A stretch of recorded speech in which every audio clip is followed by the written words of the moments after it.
Hello, xin chào tất cả các bạn đã quay trở lại kênh Thanh Cooking. Hôm nay mình sẽ chia sẻ với các bạn đây là cái món kem túi bơ sữa chua nha các bạn. Bạn thấy không? Mình đã để cho nó được 8 tiếng rồi đó các bạn. Nó đã đông cứng mình lại như thế này. Và mình cũng đã vừa lấy ra một cái túi đó các bạn. Đổ ra một túi nè các bạn ha. Nó rất là mịn luôn. Ăn thử cái nó như thế nào nha.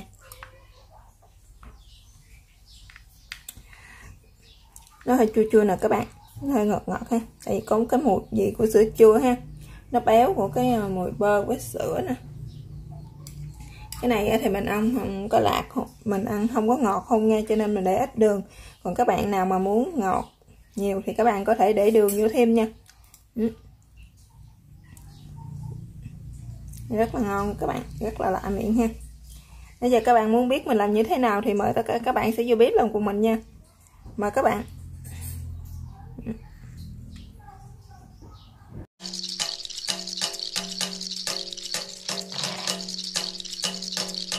Các bạn, đây là những cái nguyên liệu mà để chúng ta làm cái món kem bơ sữa chua nha các bạn. Trước tiên thì mình sẽ có đây là 2 trái bơ là 400g nè các bạn. Và mình có 2 hũ sữa chua có đường ha. Một hũ sữa tươi nguyên kem nè các bạn. Cái này là 200ml ha. Cái này mình sẽ sử dụng 50g đường nha các bạn. Đây là cái đây là cái bịch ra với lại dây để mình cuộn mình làm kem túi nha các bạn. Bây giờ mời các bạn sẽ vô bếp làm cùng mình nha. Bây giờ bắt đầu thì trước tiên thì chúng ta sẽ đi chẻ cái trái bơ này ra nha các bạn. Chẻ 2 cái trái bơ này ra để chúng ta lấy cái phần thịt ở trong đó ha. Chẻ 2 nó ra.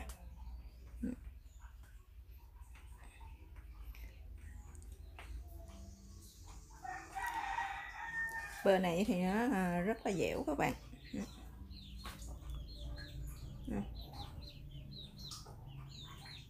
Giờ thì mình đã chẻ ra xong rồi nè các bạn thấy nó ngon ha, rất là dẻo luôn các bạn.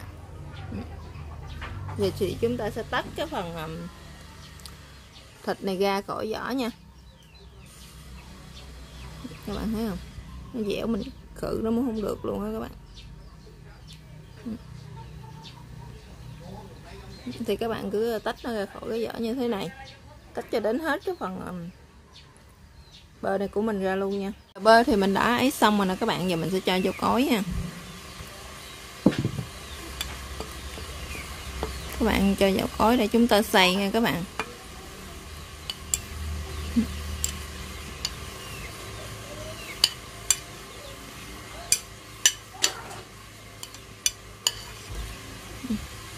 Tiếp theo thì mình sẽ cho đây là 50g đường nha các bạn.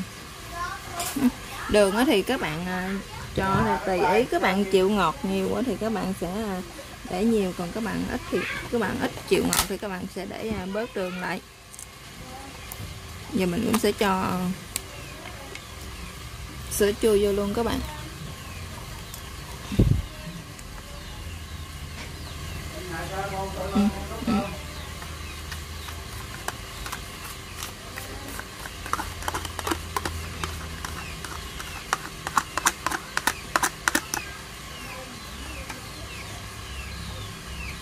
Hai hũ sữa chua thì chúng ta sẽ cho nó vô hết luôn.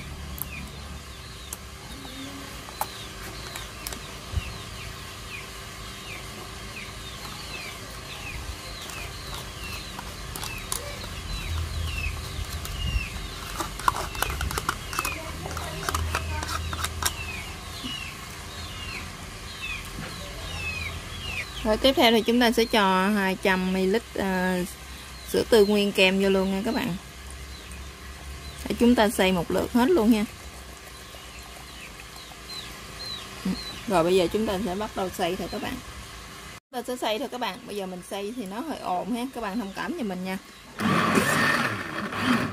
Các bạn xay cho nó mịn luôn nha các bạn. Mình đã xay xong rồi nè các bạn. Thấy không? Rất là đặc nè, rất là mịn luôn. Đó. Bây giờ thì chúng ta sẽ cho nó vô trong túi để chúng ta bảo quản nha các bạn. dùng một cái phễu nha các bạn, để chúng ta vô trong cái bịch cho nó dễ ha. Thì các bạn cứ chắc vô cho nó chảy xuống cho nó vừa, mình cột miệng nó thôi nha các bạn.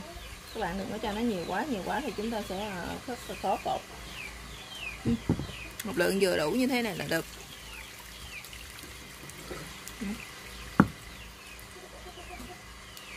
Rồi bây giờ các bạn sẽ cuột cứng cái miệng nó lại.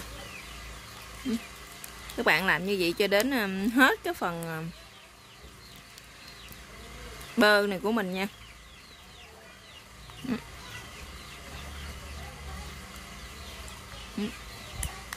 Như thế này là được nè các bạn. Các bạn làm như vậy cho đến hết nha. Mình đã vô bịch xong hết như thế này rồi nè các bạn. Thì bây giờ mình sẽ cho vô tủ lạnh nha.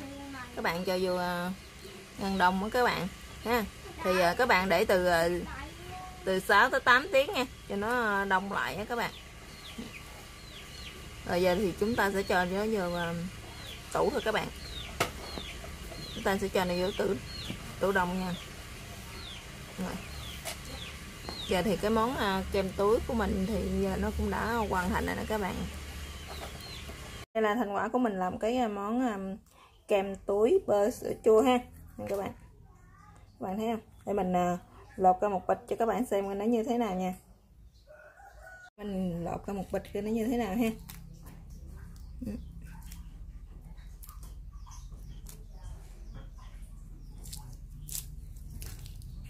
Các bạn thấy không?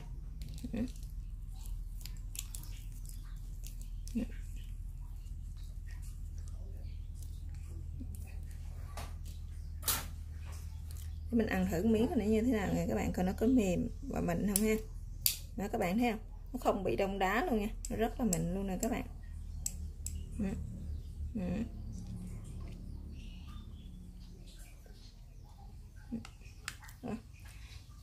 Rồi bây giờ cái món kem túi bơ sữa chua của mình giờ thì nó đã hoàn thành rồi đó các bạn. Cảm ơn các bạn đã theo dõi video của mình. Chào các bạn và hẹn gặp lại các bạn trong các video tiếp theo ha.